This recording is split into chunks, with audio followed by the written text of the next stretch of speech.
halkan oo ah dugsiga sare ee Gandhi Secondary School oo ah dugsiyada sare ee caasimadda Hargeysa waxaa subaxii hore kala qayb galay daabuurka ardaydaasi qoraa macallin Rashiid Cabdi Muuse waxaana halkaasi ku soo dhaweeyay maamulaha dugsigaasi Maxamed Cali macallimiinta iyo ardayda dugsiga sare ee Gandhi Secondary School macallin Rashiid Cabdi Muuse oo muddooyinkii ugu dambeeyay marayay dugsiyada dalka qaar ka mid ah waxa uu ka bilaabay dugsiyada in uu u soo jeediyo barnaamij la magac baxay Halsanyeel kaasi oo ugu tala galay in ay ka faa'iideystaan da'yarta ku jira goobaha waxbarashadu ugu horeyntii munaasabadan waxaa ka hadlay maamulaha dugsiga sare ee Gandhi Secondary School mudane Maxamed Cali waxaanu ku dheeraaday ahmiyadda ay leedahay in macallimiintu ay u faa'iideeyaan da'yarta ku jira goobaha waxbarashada isla markaasina waxa uu mahad celiyay qoraa macallin Rashiid Cabdi Muuse waa subax kale iyo arooriyo kale oo kamid ah barnaamijyadeennii aynu halkan ku qabsan jirnay ee toddobaadlaha ahaa ee toddobaadkiiba hal mar inoo qabsoomi jiray ee aynu casuumi jirnay dadka dee waxgaradka ama aqoon-yahanka ama culimada magaalada saaka waxay noo martiya oo aynu soo dhaweynaa insha Allah idinkuna la soo dhaweyn doontaan bare ama macallin Rashiid Cabdi Muuse bara sare oo maadada Soomaaliga ama suugaanta in badan soo dhigayay dadkii qiimaha lahayn soo wada shaqeynay kamid ahaa saaka barnaamijku noowdo waxa la dhahaa magaciisa Halsanyeel ustaadka inoo macnayn doona malaaf Soomaaligu ku yar yahay waa gaab banaan oo loo baahan yahay dhalinyarooy ardayay ina buuxisaan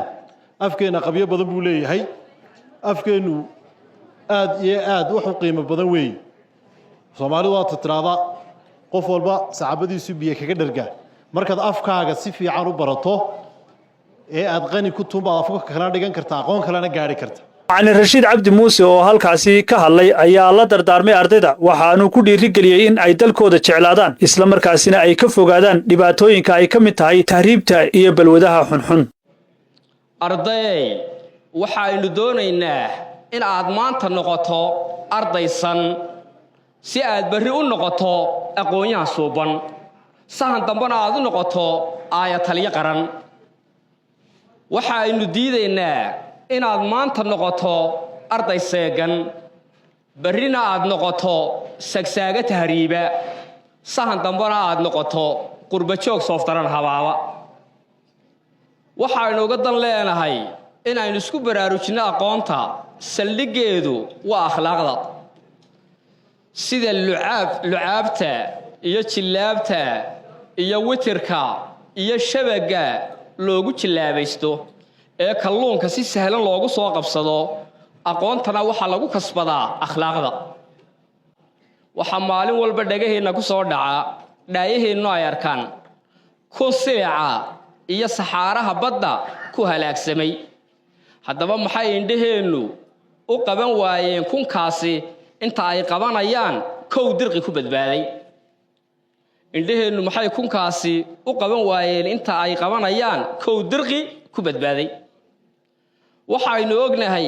oo aynu aragnaa qof qurbaha si aan sahlanayn ku galay aqal u soo yabyabtay iyo qolal u soo dhistay inaynu ku qanacno maxaa inagu qanci weynay inta qof ee ku qurbaxday ee qolalkoogii iyo aqalkoogii loo iibiyey ee qudhisina la waayay intaasoo dhaliba waxay muujinaysaa in indhaheenu ay hal arkaan oo ay kun arki waayaan gunaanadkii macallinku waxa uu halkaasi su'aalo ku weydiiyay ardayda ku jira dugsiga sare ee Gandhi Secondary School waxaanu halkaasi ku guddoonsiiyay abaalmarino ay ka mid yihiin buugaagta oo macallinku qoray shan weydiinta ku qoran iyo ayaankeed iyo nasiibkeed waxa uu soo baxday weydiin carab jalqin ah ama carab layli oo aan isleeyahay weydiimaha koobtan waa tii ugu kadeednayd waxa laga doonayaa inaad ku celceliso waxba ha ii sii dhudhun hore dhudhun dambe dhulku gadhaflayne ereyga u soo baxay waxa weeye ereyga suxuur waa af carabi ereyga suxuur waa af carabi af Soomaaliga maxaa lagu yiraahdaa suxuur waa af carabi laakiin Soomaaliga haddaan isku dayno waa mirasho u dhaweeyay hase yeeshee halkeedii ma dhigin laakiin afka Soomaaliga ereyga suxuur haddii aynu ka faa'iideyno waxa loo yaqaanaa hiraab